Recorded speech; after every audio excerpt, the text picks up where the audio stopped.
This week's sermon is entitled Reliable Sources. The following slides were previously covered on part 1 of Reliable Sources.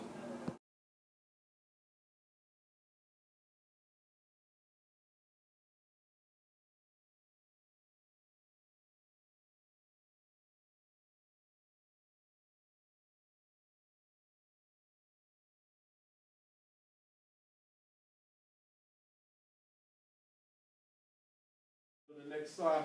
The next way to determine character is objectivity. Objectivity. And what objectivity means, you are either subjective or you are objective. Objective is, are you removed enough from the scenario in order to be able to see truth for what it is? Non-biased. Amen. Are you non-biased? Do you have no prejudice within this case or within this scenario?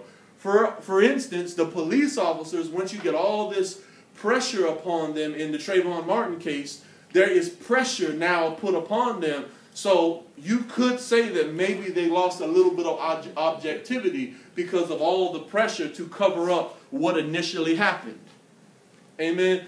There are people who lose objectivity. Let me just be honest with you. With the Trayvon Martin case, if you turn on MSNBC, you ain't going to get no objectivity. And when you turn on Fox News, you ain't going to get no objectivity. Amen. You're going to get all kind of different versions of the story. And then there's a couple of news stations. If you ever want to watch the news, period, and get an objective view of the news, now it's boring. Okay, it's boring. But, I mean, it's the most boring news show. But go to PBS. PBS, it'll put you to sleep. And one of the reasons it'll put you to sleep is they don't even have no adjectives or adverbs. You understand what I'm saying? They just be telling you, you know, President Obama visited North Carolina today. He got on a plane. He got off a plane. He gave a speech. And then he just are getting off the plane, and they're just telling you the who, what, where, when, and why. They're just giving you the facts. Remember Dragnet? Remember when the guy with the woman would start running her mouth, and then what's the name Joe Friday said? He said, just the facts, ma'am. Just the facts. You know, I don't need to hear all the extra. Amen. And a lot of times people who are not objective they come in with their own. Let me give you an example. If me and Casey, God forbid, he's too big, but if me and Casey got into a fight, guess what? April could not be considered an objective witness. Jazz could not be an objective witness because that's their daddy. That's the father of the household. You understand what I'm saying? That's not objective. Mama Terry and Kim could not be an objective witness. Now, who could be an objective witness? Kelly on the front counter, she could be objective. She's not connected. Because she's not connected to me or Casey. Amen? So understanding that, the objectivity of a witness is important. The objectivity of a witness is also important. That is a fundamental aspect of determining a credible witness. Next slide.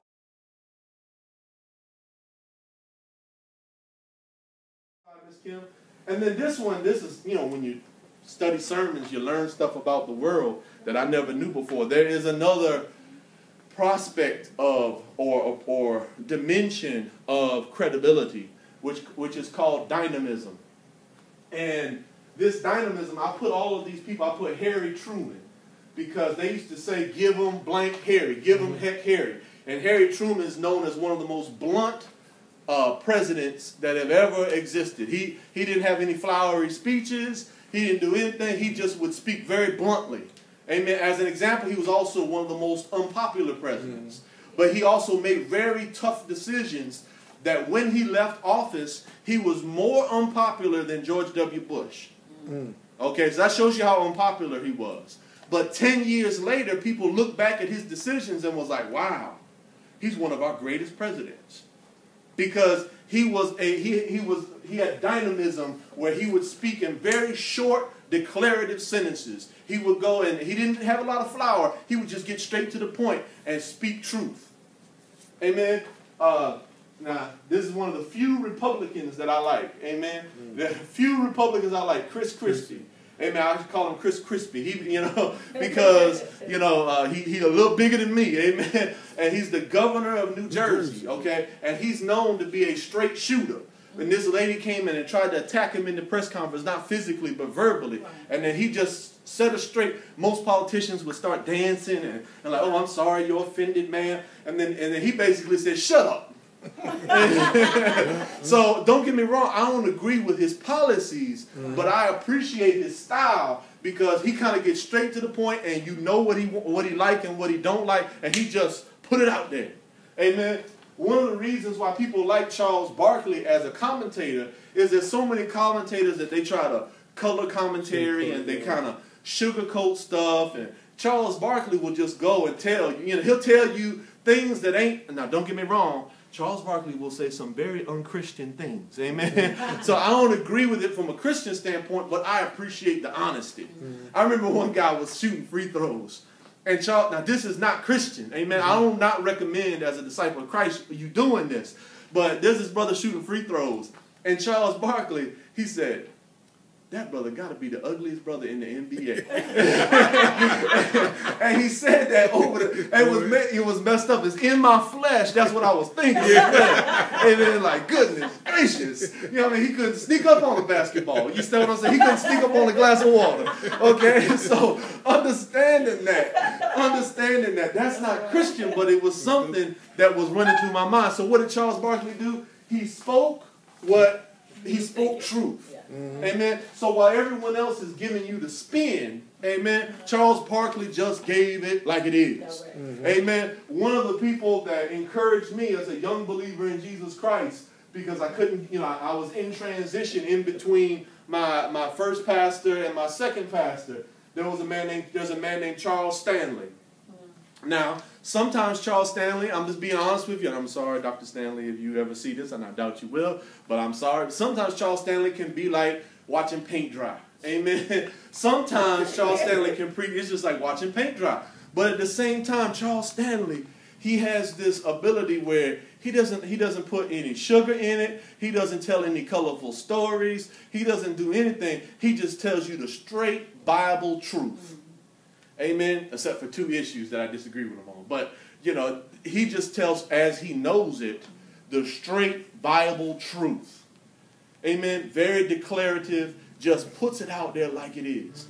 Why is Simon Cowell, why was he famous and why do people like him? And he's annoying. Amen. He is annoying. But the one thing is, if you can't sing, everybody else is going to go and say, oh, baby, well, maybe you could just try again. And baby, you just hit a bad note. We love you, baby. And you really are talented, but just this wasn't your day. And Simon Cowell will say, man, you suck. Amen. He will go and just be blunt, and you will know exactly what Simon Cowell is thinking. Well, one of the criteria for being a credible witness is, do you have short declarative sentences? Is it yes or no? Are you just straight with the fact, or are you mealy-mouthing it? Amen? Are you squirming around with the truth? Are you being adversarial? Are you trying to avoid answering the question directly? This is where I throw my wife under the bus, and she's getting better on this. Amen? But my wife is just a naturally evasive person. I mean, just in her human, I ask her a question, and then she will go and she'll come up with a question, and she will answer a question with a question. And what I've done in the last 2 months is, Kim, that's not the question I asked you. Amen? Because don't come back with a question. Amen? I ask you a question. Amen? Do you have the iPad? Amen? She'll come back with, why do you need it? Amen? But that's not the question I ask. Amen? All I said, do you have the iPad? Do you have the iPad? Amen? She said, well, why do you need it? Do you plan to shoot a movie? What are you doing? Do you need to watch something? Blah, blah, blah. And I said, baby, do you have the iPad? And then lately she's been saying, I'm sorry, I have the iPad. And then she'll say, what do you need it for? Amen? So understanding that there are people that you gain credibility because, now don't get me wrong, that's cute with me and Kim in the car, but if Kim's on the witness stand and the prosecutor asks a question, and then she says, why do you want to know? That's not a good look. Amen? That's not a good look, and that could be considered as evasive. Amen. As an event, and that will take away from your credibility. What had happened? I'm pretty bad. I'm not one of these people either. So let me throw myself under the bus. Because, as a matter of fact, Kim's little brother, when, before he matured in the Lord, he used to say, "Tony, just tell me." He'd go and he'll get upset, and he used to yell at me, amen. Because I would go, before I corrected him or correct somebody, he would tell me I would always give all these disclaimers. You know what I'm saying? I put all these disclaimers out there first. Well, you're a really intelligent and wonderful human being, I really love you, and you know how much I care about you. But you know that you're totally wrong on this particular aspect. And then I would go through 2 minutes of disclaimers, and he would say, "Man, I don't need all them disclaimers. Just tell me what you got on your mind." Amen. And Bill would get hot at me back in the day, because before I would correct someone, I would try to put some butter all on the top, and he would say, "Just get to it." And many times you're not considered dynamic as a witness, because you go, and when you try to put too much in there other than just telling the truth. Amen. All the flowery stuff can go out the window. Are you going to just tell the truth? So those are the 5 elements. Amen. I believe I got all 5. Did I get all 5?